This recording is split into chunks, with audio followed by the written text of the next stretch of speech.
नाज़रीन, ब्रेक के बाद आपको खुशामदीद कहते हैं। हम बात कर रहे हैं पाकिस्तान सिंध असम्बली में मंजूर किए गए बलदियाती निज़ाम के हवाले से बिल की, जिसकी सिंध की तमाम सियासी जमातें इस वक्त एहतजाज कर रही हैं। जमात इस्लामी कराची इस वक्त मुख्तलिफ मकामात पर इस मामले पर धरने भी दिए हुए हैं। अब हमें ज्वाइन किया है कराची में मीर जमात इस्लामी हाफिज़ नईमुर रहमान साहब ने। उनसे बात करेंगे। हाफिज़ साहब, तमाम लोग इसकी मुखालफत कर रहे हैं, ये जो बिल मंजूर किया गया है, आपका बेसिक एतराज़ इसके ऊपर क्या है और वे आउट क्या है, कैसे इस मामले को हल होना चाहिए? देखिए, बहुत सिंपल बात है कि ये जो उन्होंने किया है, ये इन्होंने गैर जमहूरी तरीके से किया है। एक अददी अक्सरियत की बुनियाद पर ना कमेटी के हवाले किया, ना कोई इस पर डिस्कशन करवाया, और अपनी ज़ाहिर उनकी अक्सरियत है बड़ी रुकी। नंबर एक। नंबर दो बात यह कि इन्होंने 2012 और 2013 में ही एक ऐसा ऑर्डिनेंस एमपीएम और पीपल्स पार्टी ने पास किया था कि जिसके बीच में मुकम्मल तौर पर बेख्तियार कर दिया था कराची को। लेकिन अब तो जो रहे थे इख्तियारात थे वो भी खत्म हो गया। मसलन जो कुछ अस्पताल रह गए थे, अब्बासी शहीद अस्पताल, स्पेंसर आई अस्पताल, सोबराज अस्पताल, ये सारे इन्होंने ले लिए। जो दिल का अस्पताल है वो सूबे ने अपने पास ले लिया, जो नेमतुल्लाह खान ने बनाया था क्या इसी दिल का अस्पताल फेडरल एरिया में। इसी तरह तमाम डिस्पेंसरीज अपने पास ले ली, तमाम एजुकेशन की चीजें जो रह गई थी वो अपने पास ले ली। ये कि जो बिल्कुल बुनियादी काम है, डेथ बर्थ सर्टिफिकेट बनाना और शादियों के निकाहनामों का ये सारा करना, वो तक इन्होंने जो है वहां से ले ली। तो आप बताएं कि वो मेयर झाड़ू लगाएगा बस? और वो वैसे भी सिंध सॉलिड वेस्ट मैनेजमेंट तो उन्होंने बनाया हुआ ही है। तो ये चाहते ये हैं कि कराची के तमाम इदारों पर कब्जा कर ले इनका माइंड सेट, ताकि रिश्वत के और करप्शन के जो इनके धंधे हैं वो चलते रहे। और असल में बदकिस्मती ये है कि इनको जो है ना एक ऐसी अपोजिशन मिली हुई है कि जो जुबानी जमा खर्च के अलावा प्रैक्टिकली तो कुछ भी नहीं करती ना। माजी में तो एमक्यूएम शामिल थी ना इनके साथ हुकूमत में, जब 12 का और 13 का ऑर्डिनेंस आया, गवर्नर इन्हीं के थे एमक्यूएम के, इसके बावजूद ये सब चलता रहा। तो अब कहने का मकसद ये है कि सिवाय जमात इस्लामी के, यानी जिसको हम इतने तवील अरसे से जिद्दोजहद कर रहे हैं, पानी पर, बिजली पर, इस पर, अब 1100 अरब रुपए का पैकेज है कराची का, तीनों पार्टियां शामिल हैं इसके अंदर। क्या हो रहा है उसमें? कोई एक चीज भी आगे नहीं बढ़ी। जाली इफ्तिताह होते हैं केसीआर के, जाली तरीके से ऐलानात करते रहते हैं, कल ग्रीन लाइन चल जाएगी, पर बना बनाया प्रोजेक्ट नहीं चला पा रहे। तो ये जो सिचुएशन है कराची के लिए बहुत परेशान कुन है।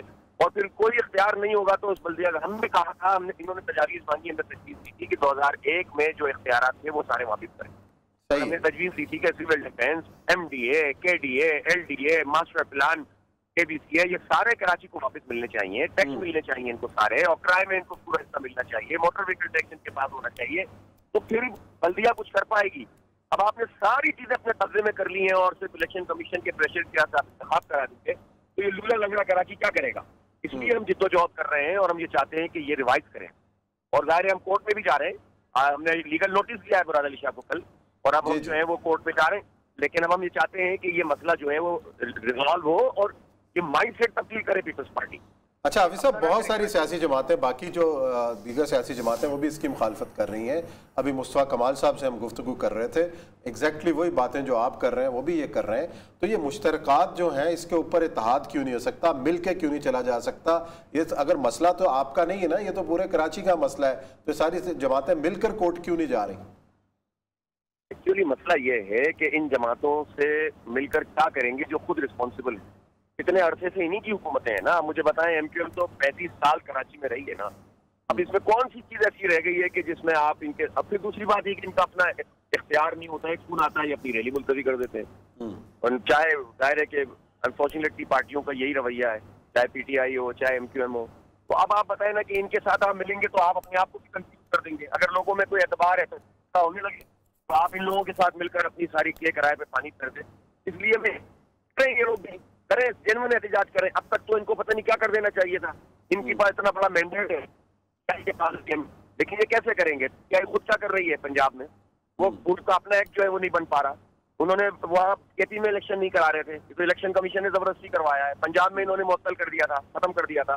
तो इनका इत्तेहाद था पीपल्स पार्टी के साथ कि तुम यहाँ पर इलेक्शन नहीं कराओगे, हम वहाँ पर नहीं कराएंगे। वो तो इलेक्शन कमीशन ने फंसा दिया है। तो इसलिए जेन्युइन लोग नहीं है ये। अगर ये जेन्युइन होते तो क्या मसला है, मिलकर हम जो करते। हमने इनके वर्कर, संजीदा वर्कर को हम अपील कर रहे हैं कि जब ये लोग 35 साल में कराची के लिए कुछ नहीं कर सके, तो जमात ने पहले भी डिलीवर किया था और जमात अब भी मुसलसल फील्ड में मौजूद है। अब पलटा है शहर, इंशाल्लाह ठीक हो जाएगा। चला जी, बहुत शुक्रिया आपका हाफिज़ नईमुर रहमान साहब, अपने वक्त निकाला और इन अमूर की निशान देखी, और आप अदालत में जा रहे हैं इस आर्डिनेंस के ख़िलाफ़।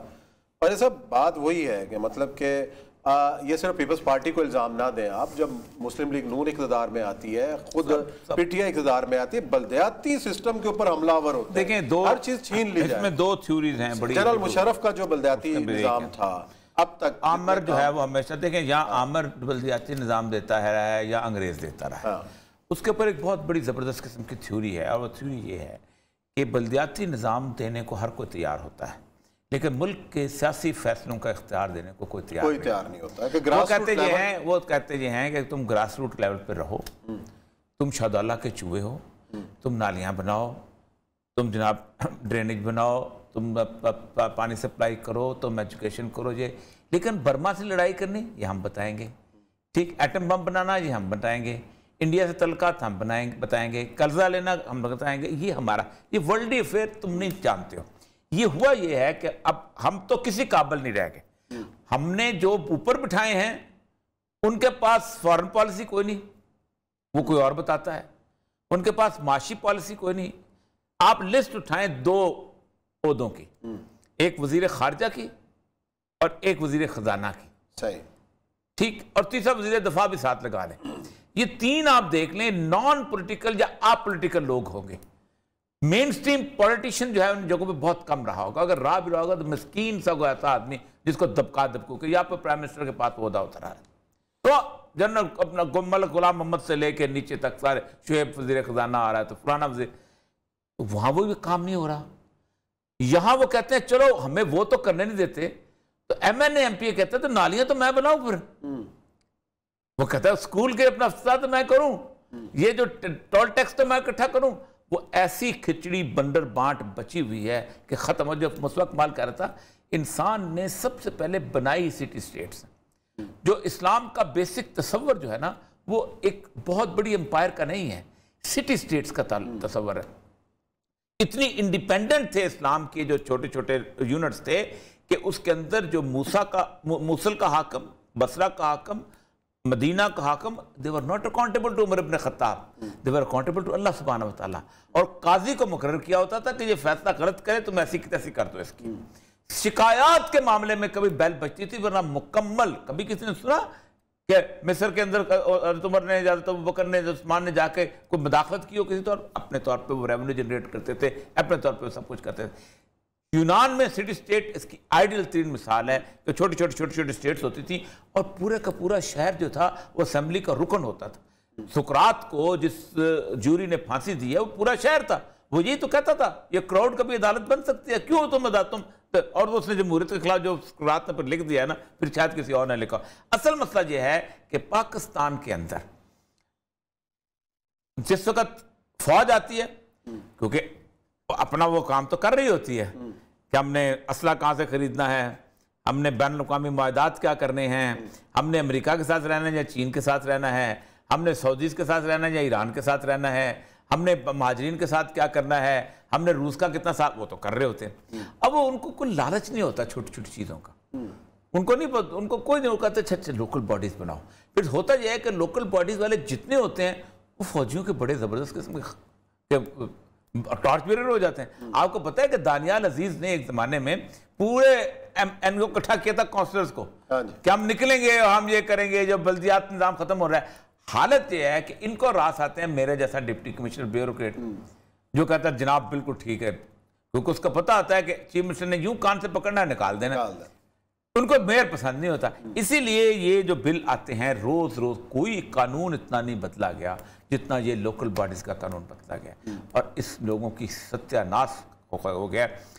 आखिरी मिसाल देता हूँ, शेर शाह सूरी ने जो 4-5 चीज़ें बनाई थी, जिनमें से एक जरनैली सड़क थी, उसने इलाके के लोगों को कहा था इतने किलोमीटर तुम्हारे उसमें आता है या मील आता है, इसके अंदर तुम ही मजदूर लोगे, तुम ही लोग इकट्ठे करोगे, तुम ही दरख्त लगाओगे, तुम ही कुएं खोदोगे।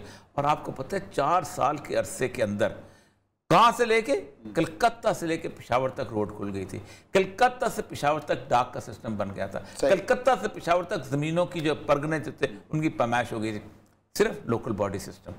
उसको ख्वाहिश नहीं थी, हाँ, तो मसला यह है कि जो वजीर आला बन जाता है ना, वो भी कहता है कि ग्वाल मंडी के अंदर जो टूटी लग रही है ना, उसके में भी शहबाज शरीफ या फिर अपना परवेज लाई या बुजदार का नाम, उसके बाद ऐसे भी आ जाता है, उठा के अपनी लगा देते हैं। चले हम ब्रेक लेते हैं, ब्रेक के बाद आएंगे तो प्रोग्राम का सिलसिला जारी रखें।